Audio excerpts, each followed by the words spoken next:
नमस्कार विद्यार्थी मित्रांनो, पूर्व उच्च प्राथमिक शिष्यवृत्ती परीक्षा इयत्ता 5वी या परीक्षेमध्ये नेहमी विचारला जाणारा प्रश्न, विषय बुद्धिमत्ता चाचणी, घटक आकलन आणि उपघटक सूचना पालन या उपघटकावर परीक्षेमध्ये नेहमी प्रश्न विचारला जातो.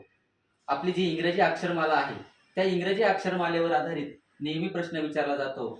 आपण सोपं म्हणतो, पण सोप्यामध्येच आपली मार्क त्या ठिकाणी मुलं चुकतात आणि असं होऊ नये म्हणून आपण आज सूचना पालन या घटका संदर्भामध्ये आपण या ठिकाणी माहिती बघणार आहोत. तर सगळ्यात अगोदर आपला हा जो उपघटक आहे हा सोडवण्या अगोदर आपल्याला आपली जी इंग्रजी अक्षरमाला आहे ती इंग्रजी अक्षरमाला या ठिकाणी आपल्याला येणं अपेक्षित आहे.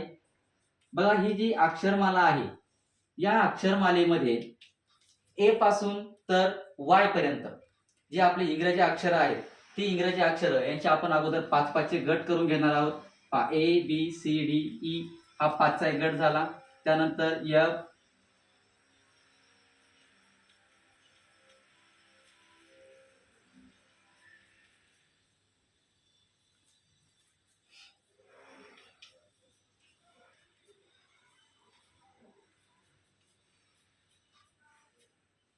पण या ठिकाणी मी जी आपल्या समोर जी अक्षरमाला लिहिलेली आहे ही जी अक्षरमाला आहे ही सगळी अक्षरमाला या ठिकाणी मी लिहून घेतलेली आहे. म्हणजे प्रत्येकी 5-5चे गट मी केलेले आहे. तुम्ही जर पाहिलं ए बी सी डी या ठिकाणी 5चा गट आहे. हा जर पाहिला तर हा 5चा गट दिसतोय. इथे 5 आहेत, इथे पण 5 आहेत आणि इथे सुद्धा 5 आहे. मग या अक्षरमालेवर आपल्याला नेहमी प्रश्न विचारला जातो. समजा याच्यावरती जर तुम्हाला प्रश्न या पद्धतीने जर विचारला गेला की समजा क्वेश्चन नंबर 1 मी या ठिकाणी घेतोय की या समजा अक्षरमालेमध्ये ए पासून तर एच पर्यंत किती अक्षर आहे असा जर प्रश्न आला. फॉर एक्झाम्पल ए पासून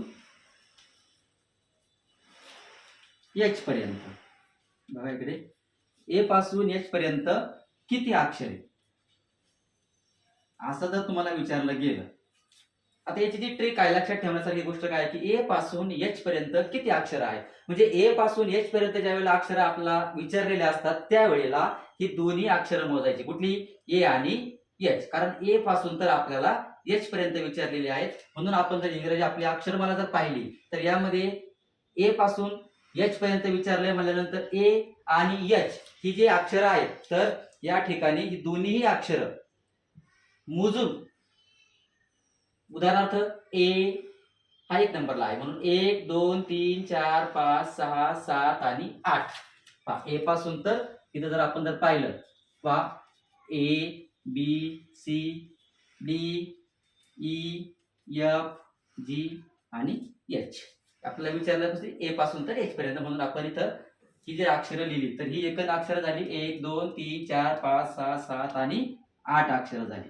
म्हणजे काय केलं आपण, आपल्याला ज्या वेळेला पासून पर्यंत असा प्रश्न विचारला जातो त्यावेळेला ज्या अक्षरापासून विचारलंय ते अक्षर पकडून ज्या अक्षरापर्यंत सांगितले ते अक्षर म्हणजे पासून पर्यंत हे दोन्ही अक्षर आपल्याला काय करावे लागतात, लक्षात घ्यावी लागतात आणि मग आपलं उत्तर त्या ठिकाणी आपल्याला काढायचं असतं.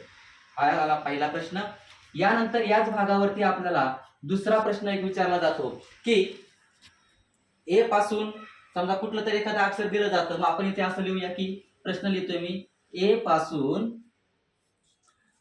समजा ए पासून आपल्याला जर विचारलं की कितवं अक्षर आहे, समजा ए पासून के कितवे अक्षर आहे. पहा ए पासून के कितवे अक्षर आहे म्हणजे कितवं कुठलं बी अक्षर. समजा आता आपण उदाहरण म्हणून या ठिकाणी घेतलं ए पासून के पर्यंत.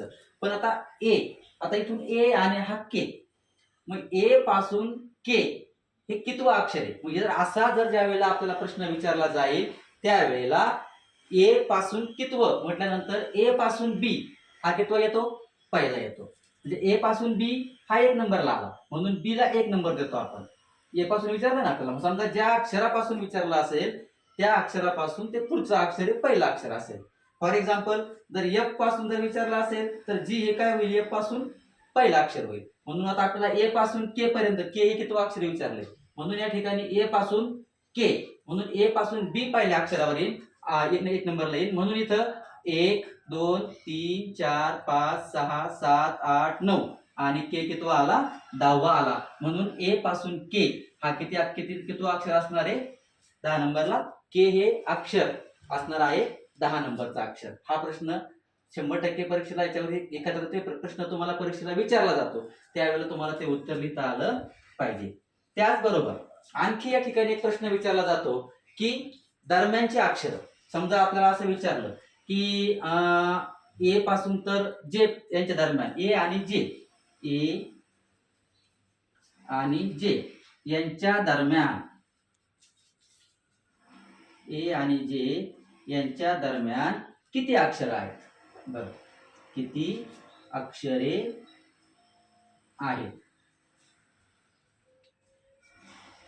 ए आणि जे यांच्या दरम्यान, ज्या वेळेला आपल्याला असं विचारलं जातं की ए आणि जे यांच्या दरम्यान म्हटल्यानंतर ज्या 2 अक्षरांच्या दरम्यान विचारलेले असतील त्यावेळेला ती दोन्ही अक्षरं सोडून आपल्याला मधली अक्षरं मोजायची असतात.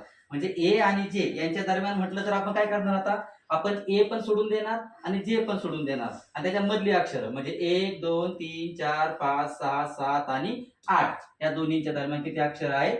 8 अक्षर आहेत. बघा या ठिकाणी आपण 3 प्रश्न पाहिलेले आहेत.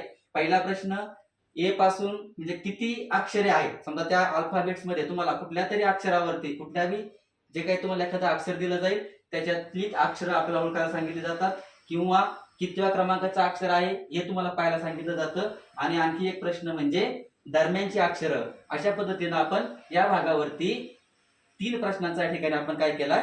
अभ्यास केला.